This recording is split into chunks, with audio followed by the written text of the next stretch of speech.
Each Veterans Day, the list of World War II survivors shrinks. As that happens, their stories take on added significance. Yeah, probably fewer than 20,000 remain in the state of Ohio. One of them talked with our very own WLWT News 5's John London about the memories this holiday holds.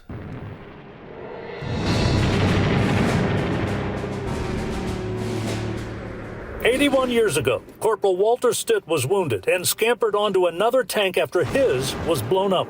And just as I climbed up the side of the tank, there was this put like that, and a German shot at me with a submachine gun. I said one time, if you think Dela Cruz is fast, you should have seen me. How old were you at the time? Then I was 20. I turned 20 in Normandy, sitting with my feet in the foxhole that I dug, and I turned 20. He turned 101 this past July. We spoke at his home in Springfield about his buddies who didn't survive and the importance of knowing history and learning from it. And this young lady was standing there, and somebody said something about me going back for D-Day, and she said, "What's D-Day?" I couldn't believe it. It was with Task Force Lovelady. A frame map in his study shows his route through the thick of it. France, Belgium, Germany, Normandy, Battle of the Bulge. He's been back to the cemetery near Omaha Beach 3 times. There was a father-son buried in that cemetery. There were 4 sets of brothers buried in that cemetery. There were 4 women buried in that cemetery.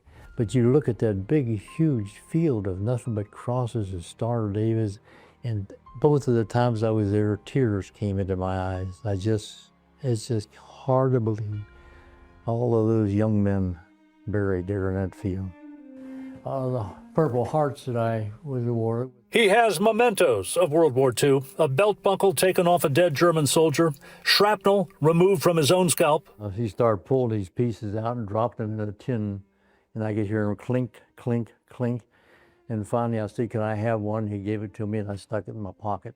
He's among the oldest survivors of that war. Now, here's one way to think of it. Phil Paycor Stadium, 65,000 and change. That's roughly how many World War II vets are left in the country. 2 seasons ago, the Reds had him throw a ceremonial first pitch. They gave me instructions, don't get on the mound. And my catcher was my great-grandson, and they told him, don't step on the white lines.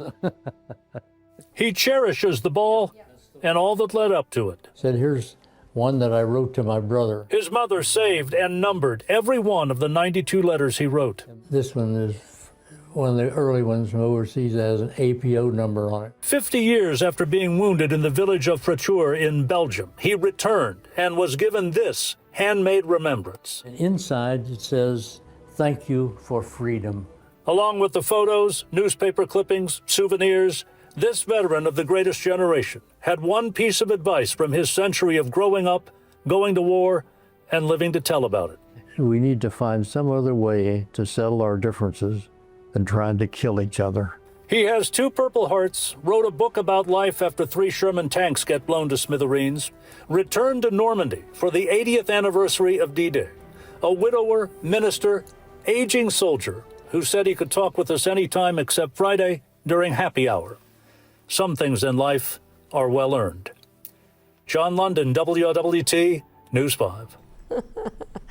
Mr. Walter Stitt attributes his longevity to good family genes, active lifestyle, and working crossword puzzles to keep his mind sharp. And boy, you can tell it is working. I can't believe all of the detail he's still going into at 101. Yeah, first of all, Walter, I salute you. Secondly, my dad was a World War II veteran and fought Battle of the Bulge there in Bastogne, Belgium, so it's likely that he fought somewhere alongside of you.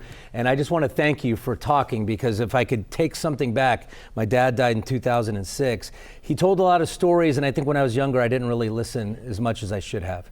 So nowadays, I appreciate it so much more. So thank you so much, Walter. It was silent here in the studio as we were all watching the story, even though we'd already seen it beforehand.